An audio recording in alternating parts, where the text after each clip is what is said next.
Su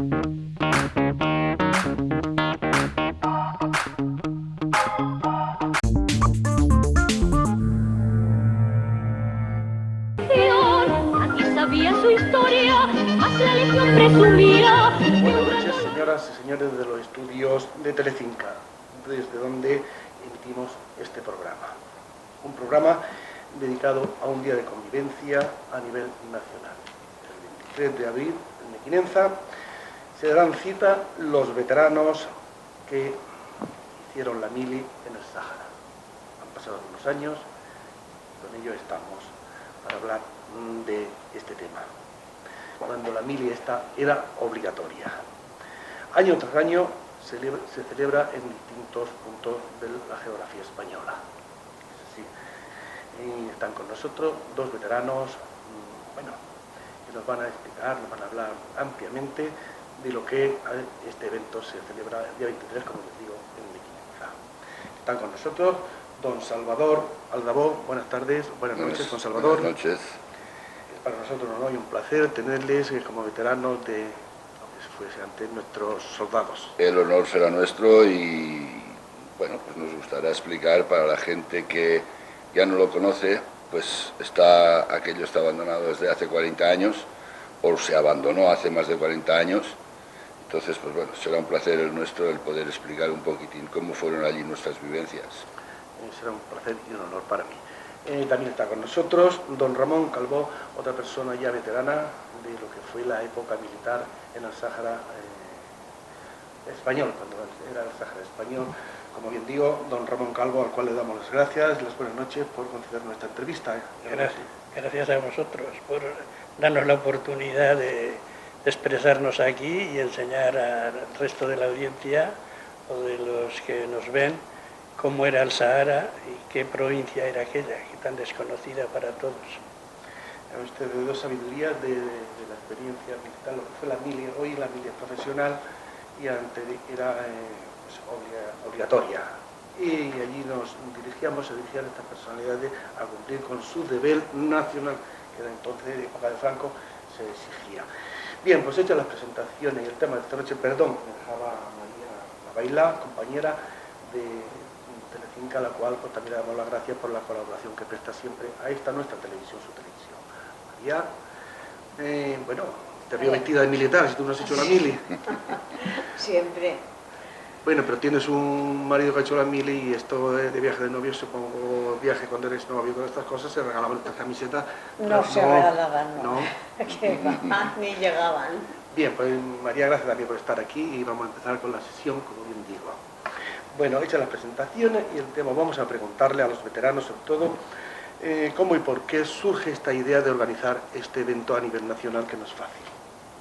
¿Cuándo y cómo? Ramoncín, bueno, a nivel nacional no fue tan pronto, porque en principio se hizo esta reunión para los que estuvimos de la provincia de Huesca, el año 64 y 65.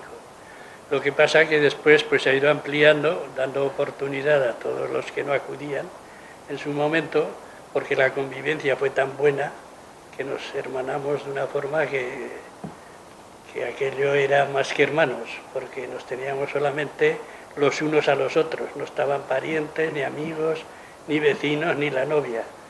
Y entonces, pues a raíz de eso, se creó una convivencia muy buena y yo no quise dejar pasar la oportunidad y de que nos fuéramos distanciando y olvidando los unos de los otros. Entonces me acordaba yo de los que habíamos ido de la provincia de Huesca, los llamé por teléfono, bien porque sabía el número o porque lo miré en el listín, y los cité en Vallovar hace 36 años. ¿Ya han pasado unos días? Sí, han pasado unos días y han quedado algunos en el camino también. Porque claro, 36 años, cuando ya tienes 70 y tantos, pues se pueden perder las oportunidades de seguir vivo. La naturaleza nos lleva a eso y de eso también, de todo ello hablaremos. Salvador, ¿cómo empezaste tú? ¿Cómo te llegó la noticia y cómo te animaste? Bueno, yo fue en el año 2006 que por mediación de un compañero, de un amigo de Mequinenza, casado en Torrente, estábamos mi esposa es de Torrente y fuimos a pasar un rato allí. Y por mediación de un compañero de Torrente, pues me dijo, oye Salvador, dice, ¿no hiciste la mili del Sáhara también? Digo, sí. Digo, ¿por qué lo dices? Dice, pues es que resulta que hacemos una comida, hacemos un encuentro en la Almolda. Ah, pues bueno, sí me parece bien, pues sí. Y bueno, pues nos apuntamos ahí para ver qué era. Y bueno, y empezamos con la misma, yo tuve las mismas sensaciones que teníamos allí en el Sáhara. Tal como ha dicho Ramón, allí no teníamos a nadie, no teníamos nuestros padres, no teníamos nuestros hermanos, no teníamos nuestros amigos, no teníamos nuestra novia en aquel tiempo, pero teníamos unos compañeros. Y allí en la Almolda volví a ver aquel compañerismo que tuvimos ahí en el Sáhara. Y bueno, pues desde el año 2007, que ya he ido a todos, al año siguiente se hizo en Burgos, al otro año se hizo en Belver, bueno, se ha hecho en diferentes poblaciones, se hizo en el 2011 o el 2010 en el Mequinenza, en Torrente, en Fraga hace 2 años, en un pueblecito de la provincia de Lérida, Aspa, y este año pues volvemos a repetir en Mequinenza. Se ve que les debió de gustar a los compañeros. Sí, son cosas que nos gustan a todos, la verdad. Sí. Recordar aquellos tiempos, pasar a ver a aquellas personas que hace tiempo que no las has visto, todo eso tiene una emoción sentimental y humana muy grande. Pero para ponerse en contacto con todas estas personas a nivel nacional, porque el territorio es muy disperso, hay que llegar a todos, o al máximo posible. ¿Cómo se suele hacer esta? Bueno, él ya te ha contado cómo fue a nivel regional. A nivel regional. Pero entonces yo te explico, a nivel nacional, en estos momentos pues tenemos una Asociación Nacional de Veteranos Mili-Sáhara, que es una asociación de nuevo cuño, porque hace 2 años que funcionamos, pero todo esto viene de que en el año 2003 un compañero catalán, Juan Piqueras, pues se le ocurrió hacer una página web, saharamili.net.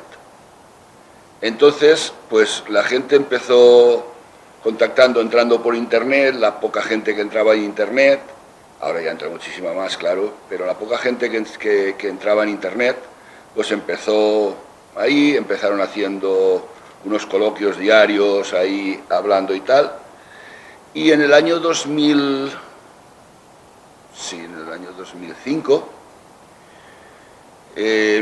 los que hacían estas tertulias, escribiéndose y tal, se juntaron en Cáceres.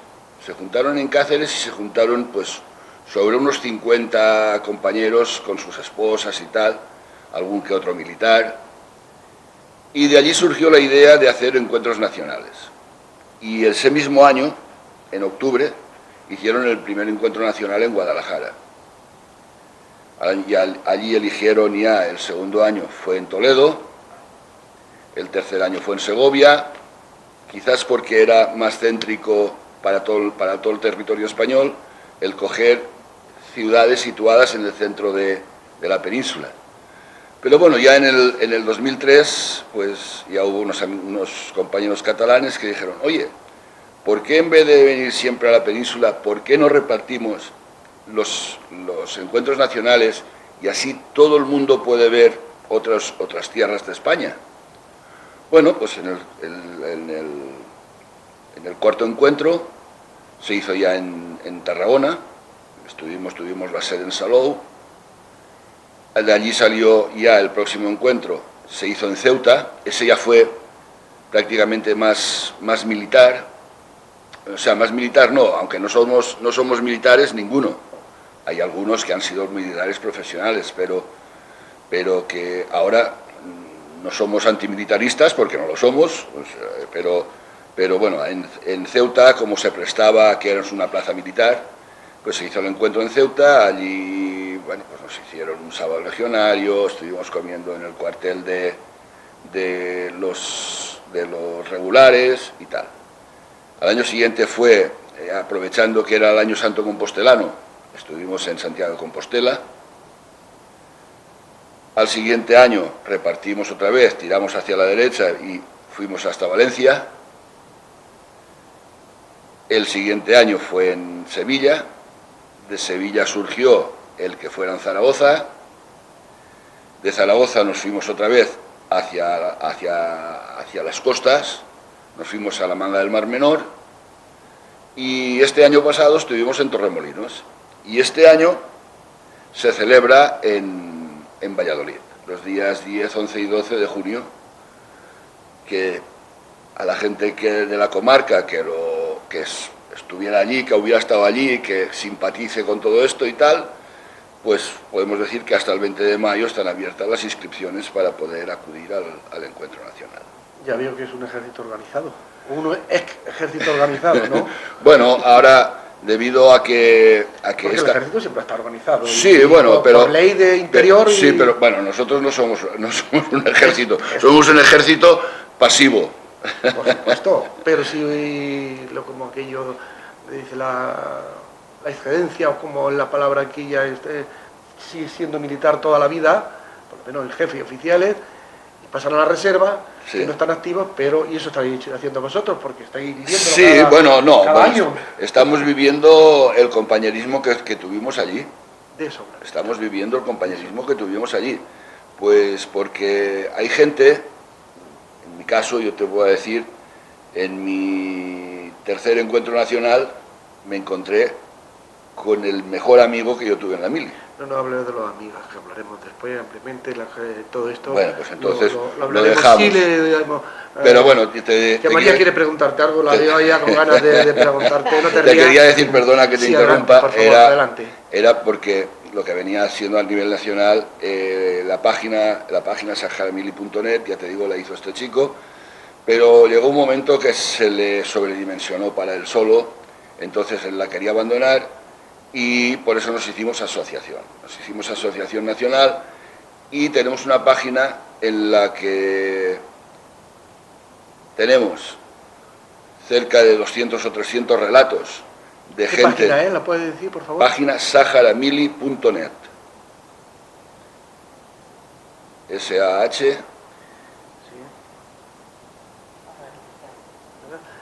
Sahara Mili. Mili. ¿Todo junto en minúsculas? No, en minúsculas. Mili.net. Bueno, pues este chico, este compañero, no podía ya abarcar todo lo que sobre la sobredimensión que ha tenido esto, porque dentro de la página puede haber aquellas 38.000 fotografías. Hay relatos, sobre los 200 relatos de gente que allí estuvimos. Ramón tiene uno, del cual ya hablaréis y tal. Y bueno, pues puede haber aquellas 70.000 preguntas y respuestas dentro de la página. Varios libros, contenido de lo que es la página en fotografía. Sí, bueno, es que efectivamente, es que está... Todas aquellas personas interesadas en este punto, ya lo diré, en saharamili.net lo pueden encontrar y ampliamente pues se informarán de qué ha sido la vida, en muchos casos, de vuestros abuelos, vuestros padres, y muchos de ellos seguro que estuvieron allí en esta zona del Sahara, y que no en el resto de la mili, pero más o menos os informaréis de lo que es el servicio militar en aquella época de voluntarios pero pegados. María, perdona, pero sí. Un segundito, solamente un inciso. Abarcamos también a la gente que estuvo también en Sidifni, o sea que no solamente hacemos lo que estuvimos en el Sáhara, sino que también añadimos a los que estuvieron en Sidifni. Muy bien. Porque formaban parte de la África Occidental Española. Efectivamente.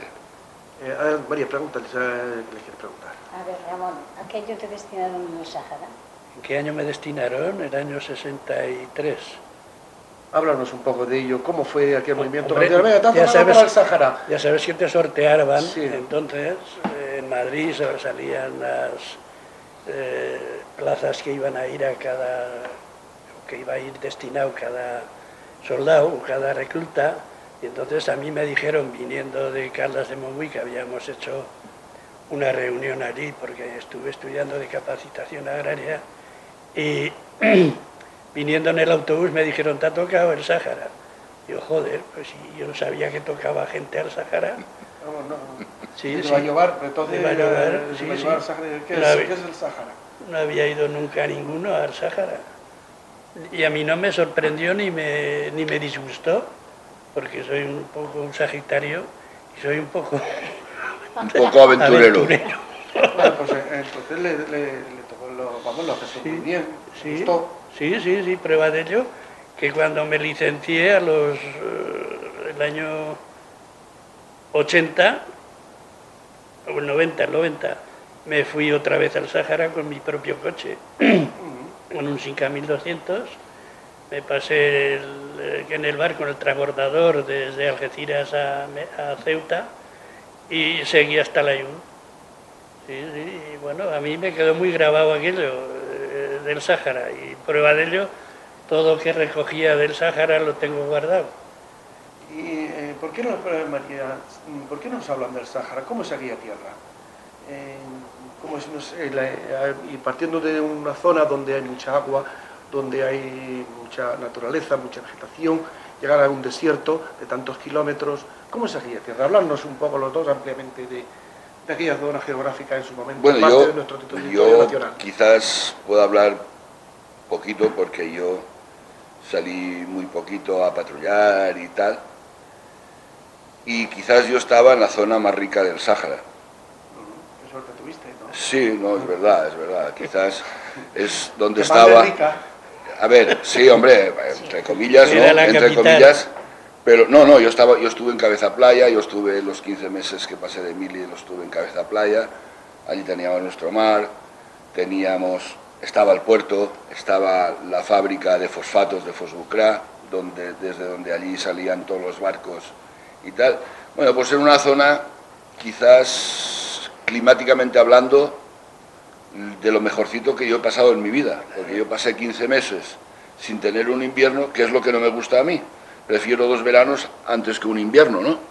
Aunque también te voy a decir, pasábamos de 28 grados durante el día a 2 grados bajo cero por la noche.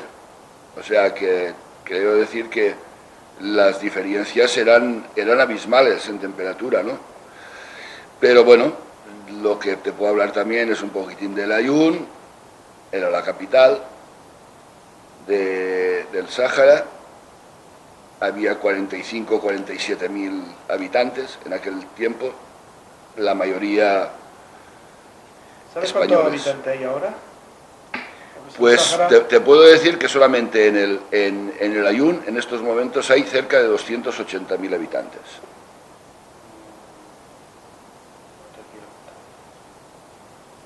En el Layún solo, ¿eh?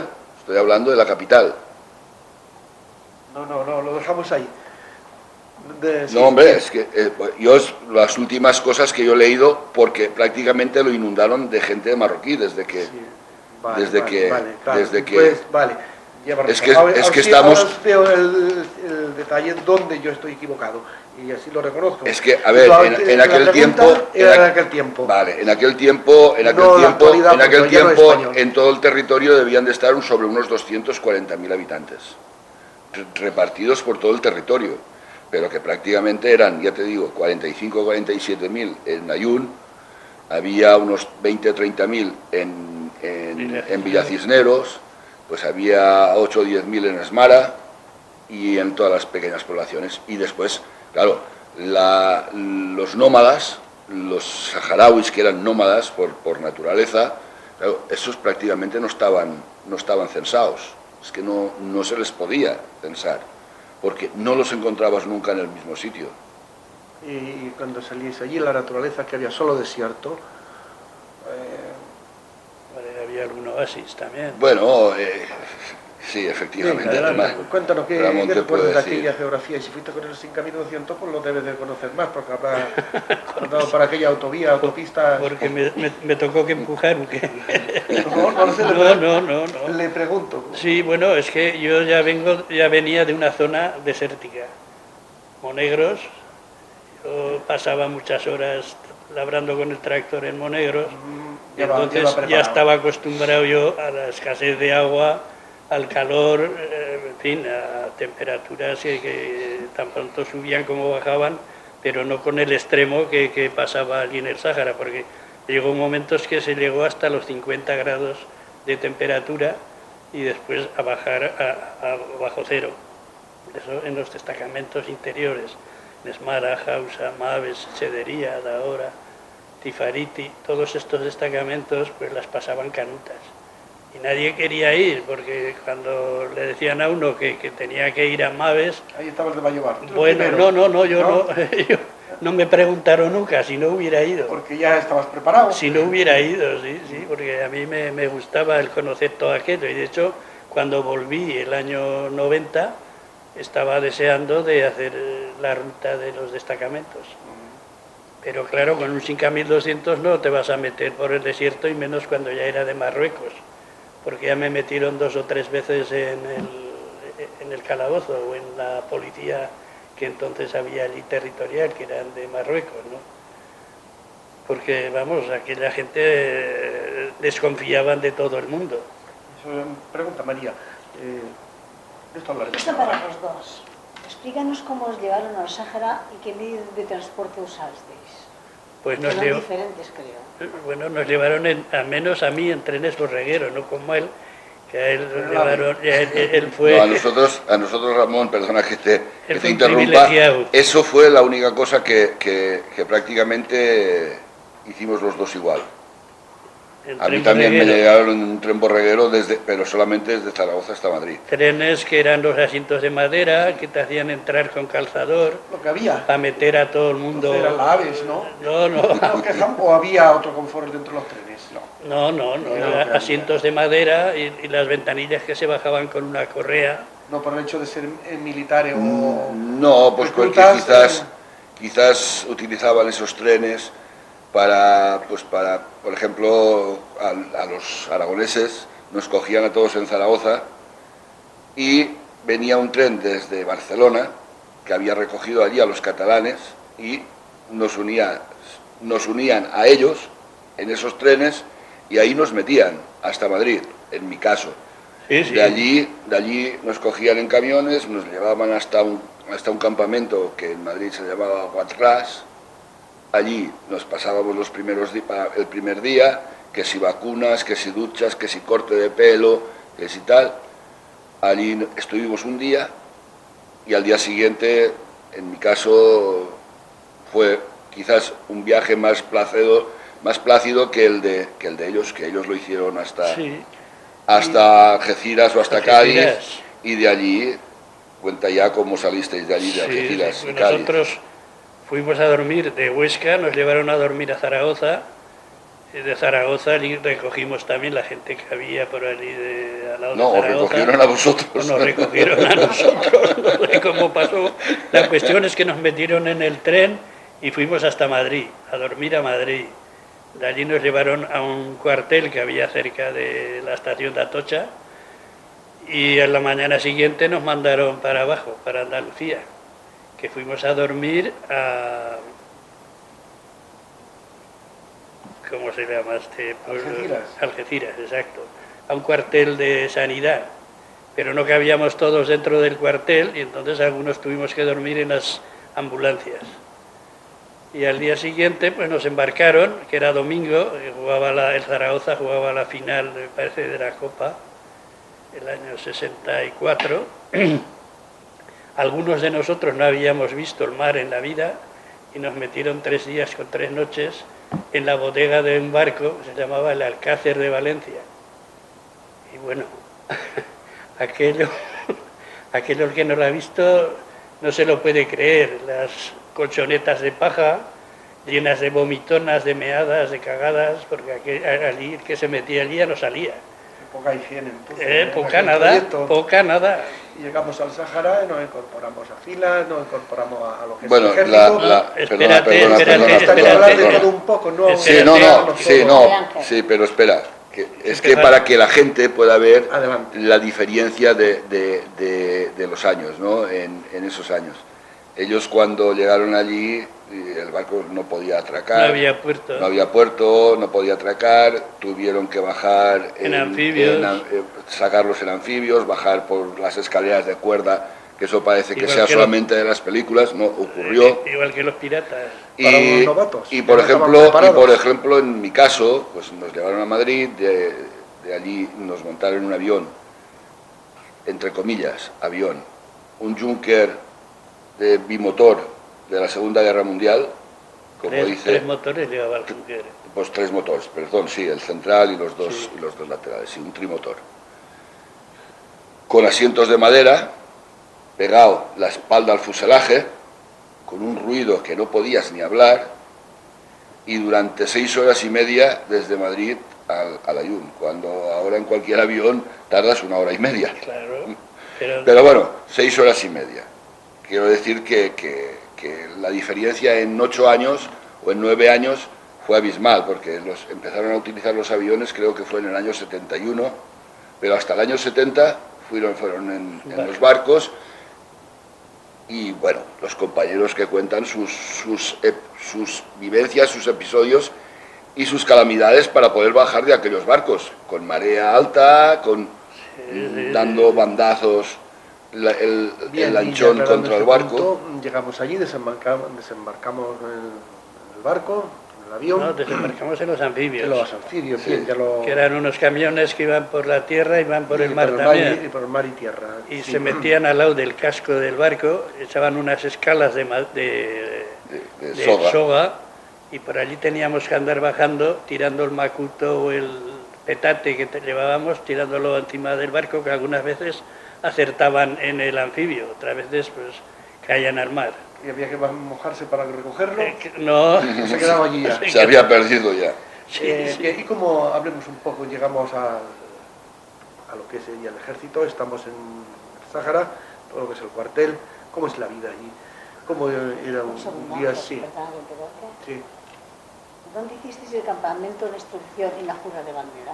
Bien, pero entonces entramos ya. ¿Esto? Vale, Sí, llegamos no. allí Esto es y ya empezamos la llegada. todo lo que es la vida y en este caso la pregunta que ha hecho, estando allí ya en el cuartel, pues un poco lo que ha dicho María también. Llegas allí, no sabes qué hacer, supongo, todo dirigido y allí te programan y te preparan para lo que es la jura de bandera. Háblenos un poco de esa etapa, de la llegada hasta lo que fue ya un poco la semiprofesional. Decidían por nosotros no tomamos la iniciativa para hacer nada. En cuanto llegamos, el pelo a los 4 ceros. El primer recibimiento que hicieron, quítanos el pelo. Y nosotros a dos nos pusieron a tomar la filiación de los soldados que venían, y después nos llevaron, con un siroco de miedo, nos llevaron hacia el campamento. El siroco es un viento que arrastra mucha arena. Y allí se llevaba gafas siroqueras, que le llamábamos, pero nosotros no las teníamos ni mucho menos. Y cuando te cortaban el pelo, alguna vez cogían granos de arena y en vez de cortártelo, te lo arrancaban. Claro, se paraba la máquina de cortar y estiraban y se arrancaban el pelo. Llegamos allí, nos distribuyeron en las distintas tiendas de campaña. Si había capacidad para 14 personas, nos metían 16 en cada tienda de campaña. Y claro, con el pelo cortado a los 4 ceros, allí cuando calentaba el sol, se bajaba la lona, que quitaba la humedad, y te pegaba en la cabeza y parecía que te rozaban los sesos.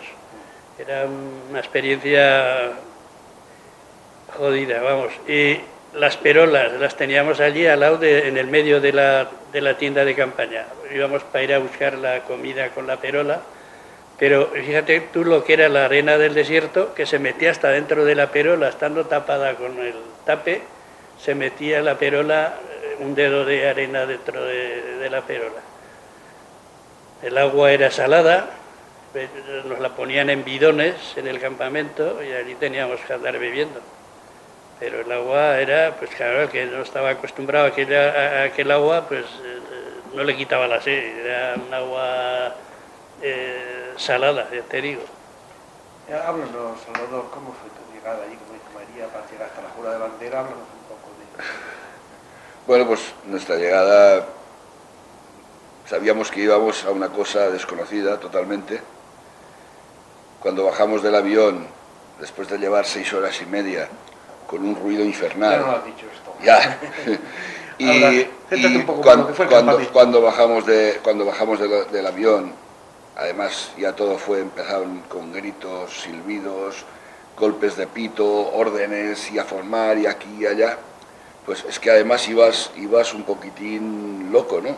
Porque además veías a la gente veías a los auxiliares, a los instructores, y los veías negros, quemados, que parecían que eran gente que llevaban allí años y años, y sin embargo algunos eran 3 meses mayores que tú, que habían ido en el reemplazo anterior. Y bueno, pues de allí nos llevaron al campamento, nosotros ya no fuimos en tiendas de campaña, nosotros ya estuvimos en barracones, tampoco teníamos que ir a buscar la comida en perolas, teníamos ya comedores, teníamos nuestras mesas, los platos puestos en mesa, y te servían unas fuentes y allí ya podías coger la comida y tal. Entonces siempre había una brigada limpiando y tal. Y en lo que se refiere al servicio militar, pues bueno, lo de siempre. Instrucción, instrucción, instrucción, tiro y bueno, y a seguir las órdenes. Teórica e instrucción. Sí. Salvador, explícanos tus peripecias 10 años después. 10 años después de lo de Ramón, ¿quieres decir? Sí. Porque, bueno, 10 años después, pues yo estábamos casados ya, con un hijo. Ella preguntaba, por algo lo Ya, preguntaba. no, bueno, es que ha venido después, no, sí, esto fueron 10 años después que Ramón, pues bueno, ya fue totalmente diferente, ¿no? Pues habían sido 10 años de que habíamos sido mano de obra barata, que habíamos ya hecho el campamento, no solamente ellos empezaron allí el campamento con tiendas de campaña, y ya, pues bueno. Y fabricamos los barracones Sí, que teníais vosotros. Transistores, seguimos sí. en ese momento, en esa época. Bueno, porque hablamos del agua salada, pero hay necesidades básicas, como ducharte, como beber. ¿Esas necesidades estaban cubiertas o en qué medida estaban? Sí, También fueron totalmente diferentes, pero bueno. estaban claro, cubiertas porque teníamos el mar allí mismo. Entonces, Agua para salada. ducharte y lavarte, pues podías hacerlo en el mar. Pero las perolas las teníamos que lavar con la arena. Con la arena misma le echábamos tampadas de arena, estregábamos y quedaban limpias igual que el oro. Mejor que con agua quedaban. Sí. Pero nosotros vamos ahora, no María, vamos a la playa, nos duchamos y salimos de la playa, tenemos una ducha, o sea, nos salimos de la playa, nos duchamos en una ducha que nos preparan las toallas para quitarnos la sal. Claro. Si usted se lava siempre estaría la piel estaría curtida por el viento, por la arena, por la sal. Ese era el mal menor. El que se quedara la sal en el cuerpo Y a la no hora tenía de ningún beberla, problema. el agua desalinizada no es la misma que un agua un poco potable. Claro, hombre. Bueno, ya Háblenos, en a mi ver, que ya está un poquitín más en mi caso ya habían descubierto muy cercano al campamento un oasis, se llamaba el Oasis Meseyer, que había un río subterráneo, de allí ya salían cisternas hacia el campamento y no era un agua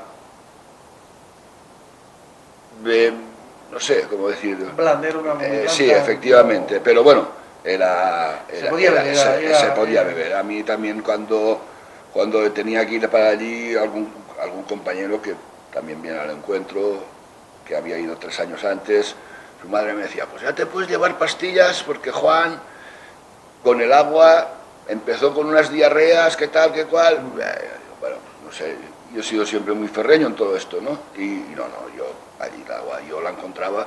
A ver, al final la tienes que encontrar buena. Al principio la notas con aquel puntito a la semana de duchas. Personal te pido que incluya el lavado de ropa también, porque habrá... No, bueno, entonces, sí. Te he interrumpido. En el lavado personal, un día teníamos,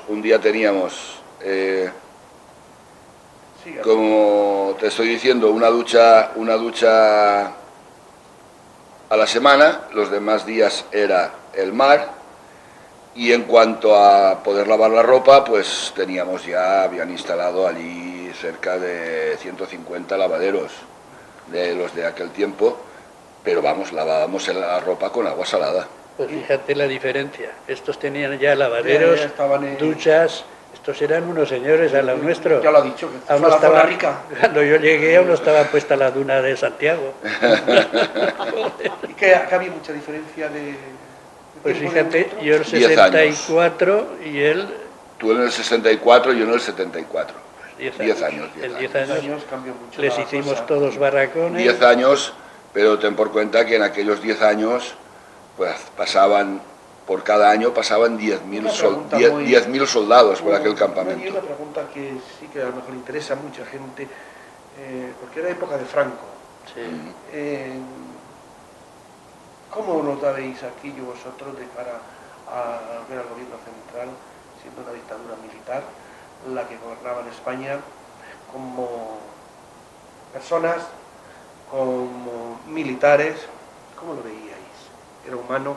¿Se preocupaban por vosotros, por dar la calidad de vida? ¿Cómo se veía eso? Porque es una cosa muy importante para mí, para mucha gente. Pues ya ves cómo se portaban con nosotros, que se acordaban de nuestra familia para cagarse en ella, los sargentos y capitanes, cuando hacíamos la instrucción. No era una cosa normal el que una persona te tratara a otra que no había ido por su gusto, sino que la habían obligado a ir al desierto, que te trataran con bofetadas, con piedras. Hubo uno que es este amigo que te decía antes, que se pasó a la Legión, que le dieron con un palo en la espalda, y a raíz de aquello se pasó, estaban tropas nómadas y se pasó a la Legión. El trato era inhumano, ya te digo, de los sargentos a nosotros, tratándonos pero como animales, no como a personas. En mi tiempo eso no Cambió. Claro. Cambió totalmente. Claro. Bueno, yo te hablo en mi periodo de recluta, porque después estuve 12 meses de instructor. Claro. Yo en mi vida traté mal a una persona. En mi vida, en los 12 meses que estuve de instructor. Como a mí tampoco me trataron mal. A ver, estaba el clásico amargado que quería llevar la situación al límite. Claro, efectivamente, los instructores estaban para que tú cumplieras las órdenes de instrucción, de teórica y tal. Y había gente pues que se lo tomaba de otra manera, no sé cómo decirte, y con ellos estaban un poquitín más duros. Pero vamos, en mi tiempo esto de pegar y tal se había acabado y no. ¿Y en qué medida cambiaron vuestras vidas? Llegáis allí, unos chavales jóvenes, con ilusiones, incluso con ilusión de hacer la mili, saléis de allí, lo que ha dicho María, 10 años después, haciendo una valoración, ¿en qué medida cambió vuestra vida? Pues quizás el Sáhara nos hizo ver la vida, como dices, de otra manera, ¿no? Nos hizo ver que el compañerismo fue algo fuera de serie. Y vamos, la vida nos cambió pues porque precisamente pues ya entrabas en una época en la que ya te tenías que programar el hacer una familia, el casarte, el tener unos hijos, el continuar trabajando y tal. La mili, supongo que allí, o como aquí en la península, después de terminar la mili te llevaba siempre a lo mismo, ¿no? Quizás muchas veces a ser mejor persona también, a comprender más un poquitín lo que había por estos mundos. Y después de estar en un territorio en el que se veía tanta diferencia entre las gentes, porque veías allí a los saharauis, dentro de los saharauis tenían esclavos, ellos tenían esclavos. No sé, te cambiaba la vida y llegabas a la península y decías, bueno.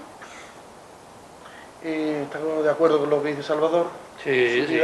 ¿En qué Yo medida? hasta incluso me hice amigo de algún saharaui, uno que tenía una tienda en el Zoco, y le preguntaba, porque a mí me gustaba aquello, me gustaba el terreno y la pobre gente que había allí, y le preguntaba palabras en árabe, dime cómo se dice esto, dime cómo se dice el otro, y él me lo decía, yo lo apuntaba, y ahora pues aún hablo algunas palabras en árabe. Estuvo una etapa allí, pero luego yo volvió a Bayobar. Sí, claro, claro.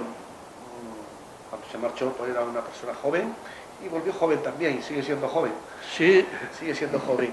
Pero El corazón. bien, cuando te marchas, como lo decía, preguntaba Salvador, te marchas con esas ilusiones, con esos proyectos de futuro, de persona joven, y llegas a llevar, después de que has tenido una experiencia de todo tipo, y ahí es donde yo quiero entrar.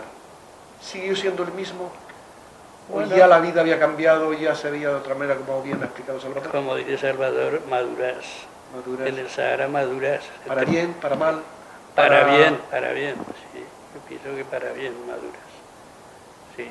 Ves las cosas de otra forma, los padres, la relación con la novia, todo eso, pues no cambia claro. nunca, ¿no? Ya- O sea, no puede cambiar.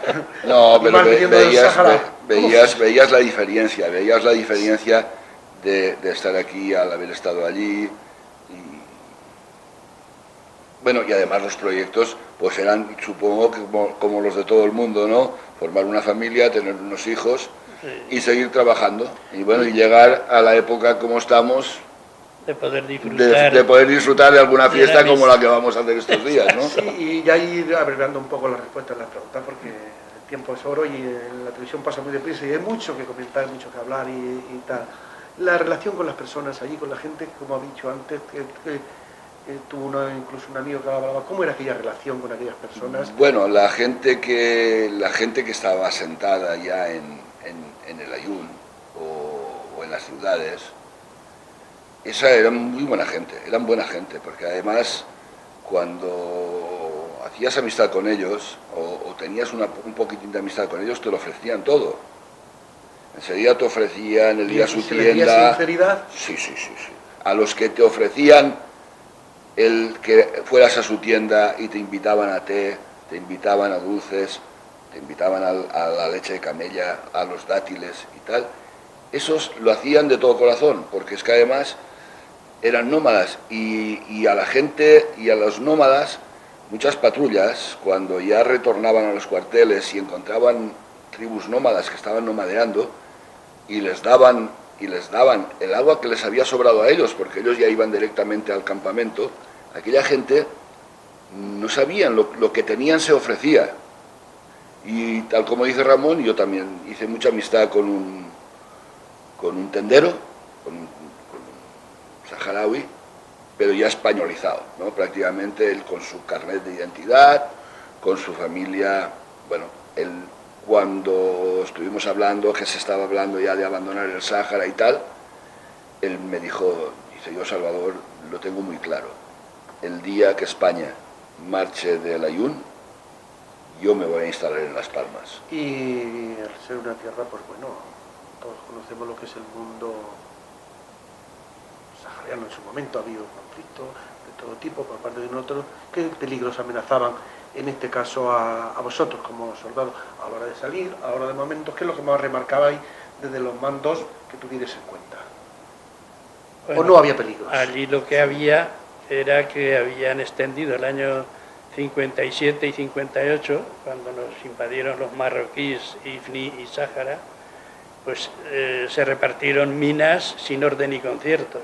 Estaban ingenieros y sé que para hacer un campo de minas hay que poner un mapa de minas con la distancia de mina a mina y las calles por donde habían de pasar, pero aquellas se repartieron sin orden y concierto, se tiraban así como querían caer.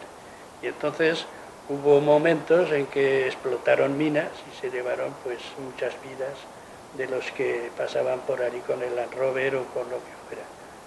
Al pisarla explotaban. Yo me acuerdo de un amigo de Barbastro que fue en un convoy y les explotó una mina también, y el sargento que había Moro le saltó el ojo y me acuerdo que lo decía él.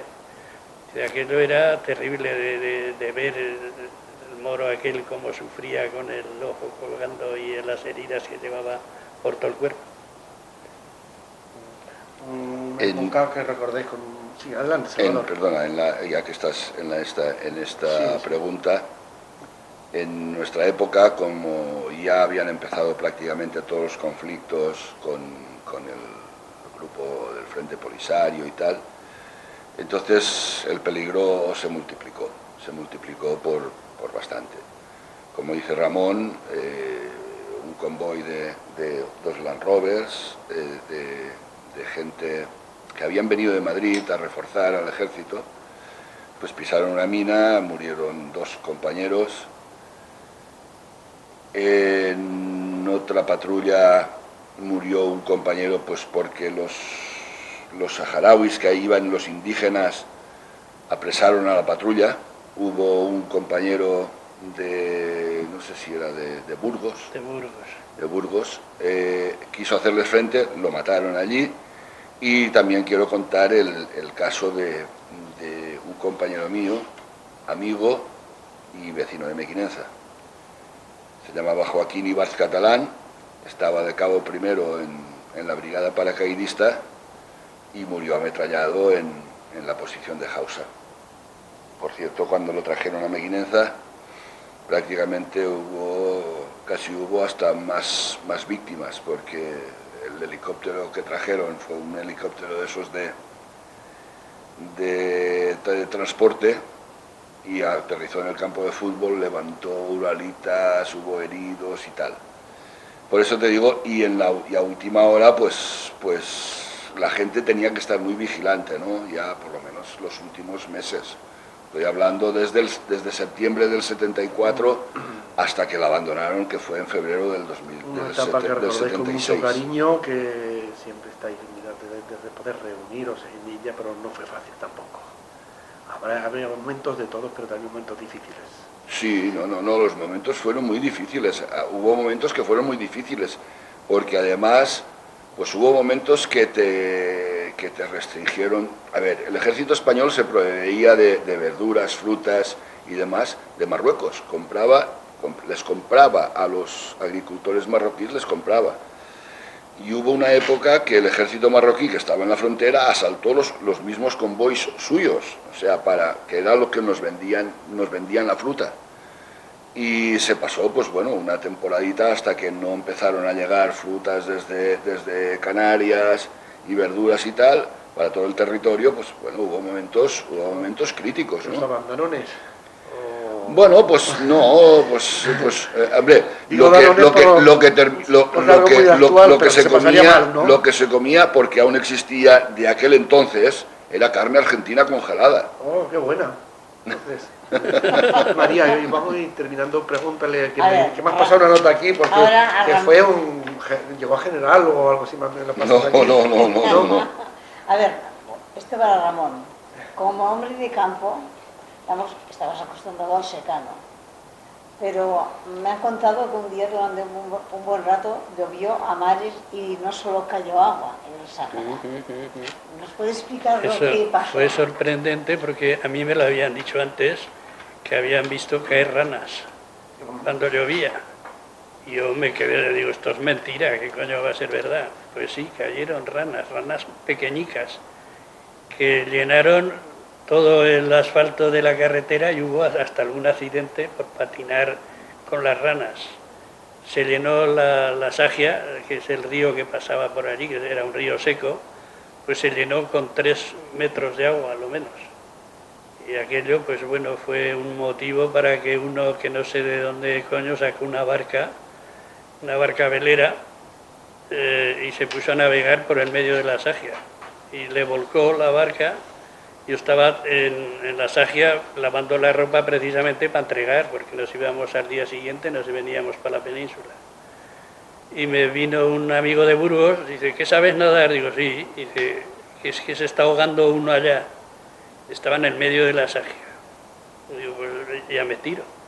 Me tiré pensando que todos que estábamos allí, como un hombre solo, iríamos a salvar a aquel. Pues se tiraron 2 más, que los tuvieron que sacar porque se les cortó la digestión. Aquel día nos hicieron la despedida del soldado, que nos dieron una comida extraordinaria, que al fin y al cabo era garbanzos con poco más. Y entonces llegué hasta la barca, pero en la barca no había nadie ya. Claro, entre que llegas, entre que te dice la noticia el que me la dijo, me tiro, hago 200 metros nadando, y llego a la barca, pues había pasado un tiempo fundamental. Y entonces el chico ese pues ya no estaba en la barca. Yo me puse debajo del agua a ver si lo encontraba, pero el agua había arrastrado mucha arena y estaba sucia, no se veía nada. Yo tocando con las manos y con los pies, pero pensé, digo, a lo mejor al ahogarse, pues ha empezado a mover brazos y piernas y se ha alejado de la barca. Y entonces cuando ya había pasado un tiempo prudencial, pues me volví a la orilla y me sacaron en una camilla, y aquel día o al día siguiente, en la orden del día, salí como acto de heroísmo por haber hecho ese gesto. De intentar salvar Sí, aquella sí, ciudad, sí. ¿no? Pero fíjate, un gesto de heroísmo que en todos los ejércitos se premia con alguna medalla o alguna cosa, pues a mí no me dieron nada. Yo la solicité al Ministerio de Defensa, a todos estos ministros, a Eduardo Serra, Narcís Serra, Carme Chacón, Federico Trillo, Morenés, y todos me han contestado que no se pueden abrir nuevos expedientes para concesión de medallas porque ha salido una ley nueva, el año 2000 no sé cuántos, que prohíbe abrir nuevos expedientes. O sea, teniendo derecho, porque aquí tengo una hoja en la que se reconoce que tengo derecho, teniendo derecho me la han negado. O sea, una administración que no vela por los derechos de los ciudadanos se deslegitima a ella misma. Pero ellos sí se las ponen. Sí, ellos sí, ellos cuando salen, yo se lo digo a mi mujer, digo, fíjate, parece que han ganado la Segunda Guerra Mundial ellos solos. Los que son los que se aprovechan de Sí, todo, no sí, hacen nada, sí, prácticamente, y así lo digo siempre claro. A ver, Ramón, Y- debido a lo que nos has contado, fuiste nombrado en un orden del día en un acto de heroísmo. Sí, ¿Qué es lo que Acaba de decir. Estaba hablando, sí. en la orden del día, sí. después de haberla pedido por activa y por pasiva en el ayuntamiento de Valdebar, te concedieron una medalla? Sí, ¿Nos la puedes enseñar? pero eso, sí, ahí está. Esta es la medalla, y de eso íbamos a hablar un poco ahora ya que estamos dentro de ello, que Sí. me expliquéis un poco todo lo que... Esta medalla es concedida... A ver, explícalo tú.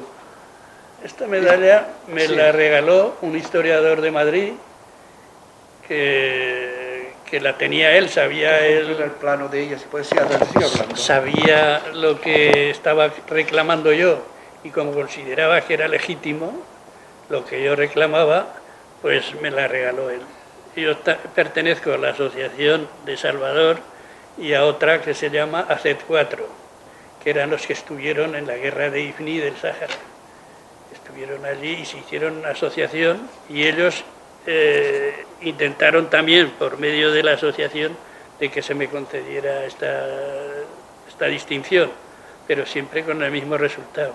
Yo he escrito a todos estos ministros, he escrito a Zapatero, he escrito a Aznar, he escrito a Rajoy solicitando la medalla, he escrito al rey, porque el rey es el jefe del ejército, he escrito al presidente de la comarca, Cabestany, he escrito a la presidenta de Aragón, Luisa Fernanda Rudi, a Marcelino Iglesias, todos con el mismo resultado. Pues de aquí, desde esta pequeña emisora, de esta pequeña televisión, si podemos hacer un llamamiento a toda aquella persona que se haga cargo de esta solicitud, de esta medalla bien merecida por su valor en su momento que presentó en aquel caso, posteriormente haciendo la mili y prestando el servicio militar en el Sáhara, después de una vida de trabajo, yo creo que la tiene bien merecida, pero muy bien merecida.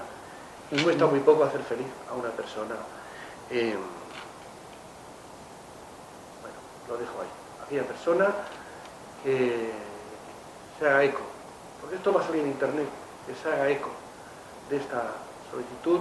Espero y deseo que le conceda esta medalla, como digo, muy bien merecida. Ramón, la anécdota que querías cruzar el Sáhara en tractor, cuéntanos un poco de ella. Bueno, salió en televisión, en un programa, me parece que era de la primera cadena, entonces no había muchas cadenas, debía ser la primera, que a ver, todo el que tuviera una ilusión por cumplir en esta vida, pues que la expusiera y a ver si la podían aprobar.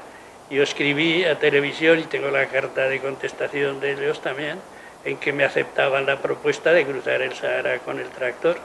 Era una provincia desconocida totalmente y entonces yo quería enseñar a los televidentes la historia del Sahara. Y entonces después me contestaron diciendo que si yo me consideraba que estaba en una gran forma física. Yo le dije, joder, una gran forma física, yo soy un agricultor, no soy un atleta. Yo no sé lo que queréis hacer con esto de la gran forma física. Si me queréis hacer andar el desierto andando, ¿qué pasa? Entonces ya no tuve respuesta. Y a los dos, cuando os daban la ropa, os daban de la vuestra talla. A medida. Sí, a medida que iba saliendo. A medida nos la daban, a medida que íbamos pasando por el mostrador y nos iban dando la ropa. O sea, si iba bien y si no os la cambiabais luego. Pero fíjate cómo agiliza la imaginación de la gente. Hasta que encontramos nuestra talla, estuvimos buscando por ahí zapatos, botas, camisas, en fin, hasta que nos uniformamos. O sea, paquetes y todo, nos uniformamos bien, nos Y uniformamos. luego a cambiarla. Bueno, esto es una pequeña anécdota. Vamos a hablar, bueno, ya hemos hablado un poco ampliamente de todo, vuestra estancia, lo que ha sido, fue vuestra vida como militares, y ampliamente hemos hablado de todo. Hablemos ahora del día 23 de abril en Mequinenza. ¿Qué hay programado para ese día? Háblanos un poco de ello. Bueno, pues nosotros vamos a seguir un poquitín la estela que dejó Ramón ya desde el año 1980, que hizo la primera en Vallobar. Después yo, como prácticamente no estaba, no sé cómo elegían las sedes del siguiente año. Se presentaban voluntarios. Bueno, pues efectivamente, yo recuerdo desde que yo entré en la Almolda que efectivamente se presentó voluntario tu compañero Restituto y al año siguiente fuimos a Burgos, de allí a Belver, de Belver a Mequinenza, de Mequinenza, bueno, ya hemos ido llegando. Entonces, pues bueno, en Mequinenza el sábado 23 de abril recibiremos a los compañeros, estamos ya 97 compañeros, prácticamente vamos a cortar ya el grifo porque ya tengo que dar el número de comensales en el restaurante. Esto no quiere decir que 1, 2, 3 más o menos puede haber, ¿no? Claro. Entonces, el programa, un poquitín de programa que hemos realizado es que hacer la recepción de los compañeros entre 10 y 10 y media de la mañana, sin faltar, porque a las 11 el que esté, bien, y el que no, se va a quedar sin pica pica. O sea que tenemos un tentempié y sobre las 11 y media o por ahí nos trasladaremos al pueblo, al antiguo pueblo viejo de Mequinenza, en el cual está el Museo Minero y el Museo de Historia Jesús Moncada, los cuales visitaremos, que por deferencia del ayuntamiento pues nos han bajado muchísimo el precio, pero hay que hacer una pequeña aportación, porque allí están los guías, hay que pagarles y tal. Entonces hemos pasado de 12 a 3 euros. Sí, la financiación de todo esto es una pregunta que la estás contestando. Sí. Amplíala un poco, ¿cómo se financia todo esto? Bueno, pues aquí está María, María, adelante. que no, ¿Qué es lo que la secretaria? no, María, a ver, ¿cómo lo la financiación es Hablando la financiación, y bajando. la financiación es para siempre la misma, ¿no? Cada uno paga lo que come. O sea, que el precio es solamente el menú. Y de allí salen todos los gastos. Todos. El pica pica y tal. Lo que pasa que este año, pues, María se ha movido en los estamentos, pues bueno, y hemos conseguido algunas tonterías, algunos regalitos, algunos obsequios, tanto del ayuntamiento como de la comarca del Bajo Cinca, de Ibercaja, y de un patrocinador que no quiso poner su nombre, sí, De la empresa que trabajaba yo antes. de la empresa donde trabajaba No ella, sigas, no sigas. pero Luego no, ya- pero bueno, efectivamente. Que vosotros lo diríais con mucho orgullo, con mucha Sí, alegría. sí, pero él, Pues se ha quiso- pedido él- que sea anónimo. él dijo que no quería Ya está y mencionado. tal, y efectivamente pues ya está. Y esto es lo que luego esto es yo- lo que hacemos. Después pasaremos, pues bueno, daremos una vueltecita también por las calles recuperadas del pueblo viejo, y a las 2:30 a comer. Allí durante la comida. ¿Qué es preparar de menú, María? Sí, luego Aquella... lo del Museo de la Mina, digamos, en M500 se pagan 12 euros la entrada por persona. Entonces, claro, yo lo vi caro y se lo pregunté a ellos. Y me dijeron pues, que no podían bajar mucho. Entonces me puse en contacto con Escucha y con Otrillas. Hablé con el ayuntamiento y me contestaron. Y Otrillas, allí en Escucha, los niños no pagaban, o sea, una ganga. Luego Utrillas me contestó también por escrito y también era una ganga. Entonces fue cuando se lo enseñé al ayuntamiento de Mequinenza. Entonces, claro, de 12 euros bajaron a 3. O sea que fue, digamos, días y días de hablar. Sí. Que se ha aportado la secretaria. Sí, hombre, a ver.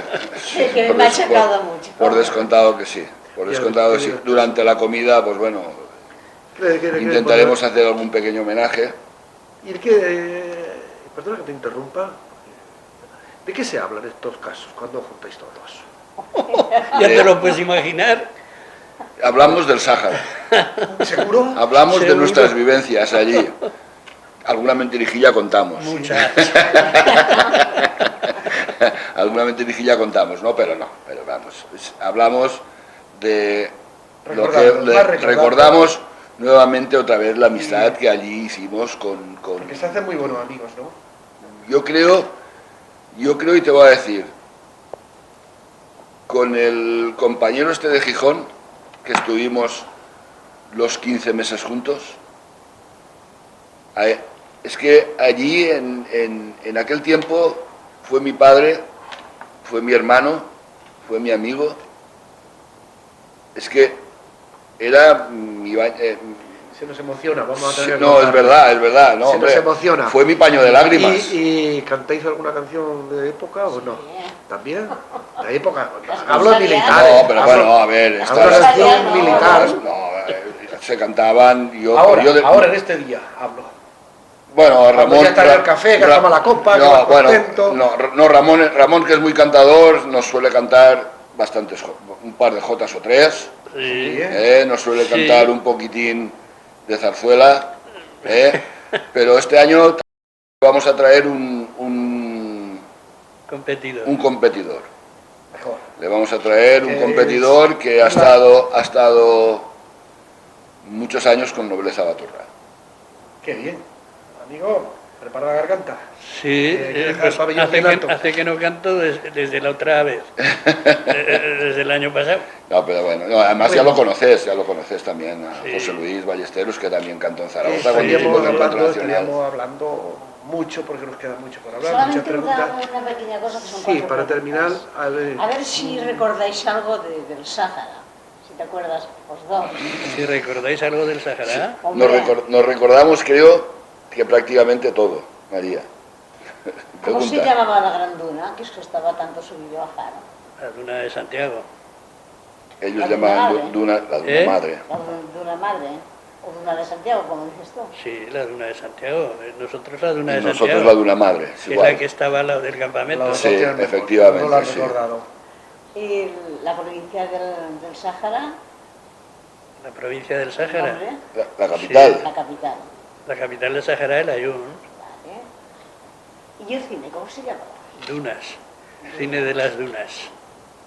Y También el había... y el río seco, lo has dicho antes. Sí, Saji al-Hamra, que También. significa río rojo. ¿Para qué se formaba el piquete a última hora de la tarde en el Ayun? Para subir y bajar bandera. ¿Cómo se llamaba el toque de corneta para ir a comer? Fajina. Veo que te lo sabes todo. Hombre, Aprobado y si un quieres, sobresaliente. te la toco. ¿Cómo se llamaba el toque de corneta para salir corriendo con las armas en la mano? Generala, ¿Cómo se llamaba el tercer tercio sahariano destinado al ayuno? don Juan de Austria. Cubre la bandera del tercio sahariano. ¿Cómo se llamaba el lugar donde estaba el cuartel del tercio Juan de Austria en el Ayun? Sibuya, La ciudad santa musulmana en el interior de Sahara iba Smara. destinado... Mira, no me has dejado de terminar, ¿eh? ¿Cómo se llamaba el asalto más popular y reglamentario de los soldados en el Sahara? ¿el salto? El fusil de asalto. Me he dejado el fusil. El fusil de asalto Eso fue. era el de ellos. Efectivamente. Nosotros teníamos el mosquetón. Ah, Ellos porque tenían era mosquetón la novia. Y nosotros, efectivamente, era la novia. Y nosotros el CEDME. Esto es el CEDME, claro. Y los Eran más zocos, modernos. y los zocos donde íbamos a comprar los tapices y demás, ¿no? Ah, sí, y los sí, zocos, sí, el viejo sí, y el los nuevo, zocos. ¿eh? Sí, ya te digo que tenía el amigo que los vendía. Comprabas Y, de muchas se cosas, llamaba Yahadet ul Hamed. ¿Y cuando tú? Yo siempre le llamaba Hamed. Aprobado por, vamos, un No, un pero sobresaliente. tiene buena memoria. Sí, buena memoria, la promoción un sobresaliente, sí. Te hubiera dicho que si queríamos preguntar alguna cosa más, lo hubieras puesto ahí, por eso lo has hecho ya. No, claro, te lo creo. Sí. No, Salvador le quería preguntar. ¿Cómo Adelante. llegó a cabo Ella, primero? para terminar, Salvador, contéstale que no lo sabe. ¿Cómo llegaste a cabo? Que Yo tampoco. no sabe cómo llegué a cabo primero. Bueno, Estudiando. Instructor. Sí, mandando mucho, ¿cómo? bueno cuando entras como recluta, te hacen unos tests, de lo cual supongo que ellos, no sé si se los deben de mirar o no se los deben de mirar, pero bueno, de allí salían los que tenían que ir a tropas nómadas, los que hacían esto, los que iban al otro. En nuestra época sí, en otra época los que querían ir directamente y podían ir directamente a tropas nómadas. Pero bueno, pues el que, en mi caso, me nombraron presunto cabo, me dieron un libro, fuimos a clase un día, nos dijo, oye, iros estudiando este libro y tal, dice que dentro de un mes, dice yo me voy de permiso, nos dijo el teniente, me voy de permiso, iros estudiando este libro, que dentro de un mes vengo terminaré el permiso y os haremos los exámenes. Hicimos los exámenes, salimos cabos, seguimos estudiando otra vez para cabo primero y salimos cabos primeros. Y de allí, pues bueno, fuéramos A mandar. a mandar, sí, mandar. Bien, pues, ¿queréis comentar algo más que por desconocimiento nuestro hayamos dejado en el tintero? Ahora tengo una anécdota que queréis resaltar, contar, para ir finalizando. No, yo al menos no me acuerdo, como no lo ¿Qué aspecto sepa. positivo os dejo? La María sabe más que yo de lo que he hecho, porque eso de la historia del tractor... Ni te acordabas, ¿no? Claro. Pero yo sí que me acordaba. Claro, pero yo no, ya te digo. Bueno, pues más que nada era la sensación que quedó. A ver, en mi caso yo me marché en octubre del 75 y aún continuó la cosa 4 meses más, ¿no? Pero veías la sensación, yo os lo contaba antes, del comerciante este saharaui que veía que allí con Marruecos él no iba a poder vivir, que él iba a trasladar, como él era español, porque tenía su carnet de identidad, que él se iba a trasladar su comercio a Las Palmas o a Gran Canaria. La mayor parte de la gente, a excepción de cuatro locos ellos querían la autodeterminación del Sáhara, pero con el Estado español dentro. Ellos querían la autodeterminación y que España siguiera dentro de allí para irlos aconsejando, irlos llevando hacia una nación, a que se fueran una nación, no un territorio nómada, sino a que fueran una nación. Pero estaban los clásicos locos que ellos querían mandar y después los infiltrados marroquíes que había allí, pues aquello germinó en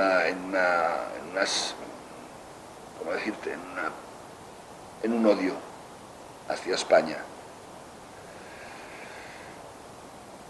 que después se han estado arrepintiendo, pues porque prácticamente ahora están bajo el yugo marroquí, antes estaban con el Estado español, o con el ejército español y con el Estado, y ahora están también mandados por el ejército marroquí con más represión que la que tenían entonces, porque tenían más libertad. Incluso pues la mayor parte de aquella gente que quería estar en España salieron del Sáhara y están en los campamentos de Tinduf en Argelia, malviviendo. Esto nos daría para otro programa, Sí, Salvador. yo creo que sí. Solamente la última pregunta. No. ¿Os dejó marcado el desierto? ¿Nos dejó? Sí. Sí, sí. Mira, yo te voy a hacer una... Yo volví te voy con a- mis propios medios con un Sinca 1200, aunque fíjate si me dejó. Mira, yo te voy a dar una frase que creo que es la que nos marcó a todos. Y dice: ningún hombre podrá entrar en el desierto o salir de él sin haber cambiado. Llevará, por débil que sea, la impronta del desierto, el sello que caracteriza al nómada.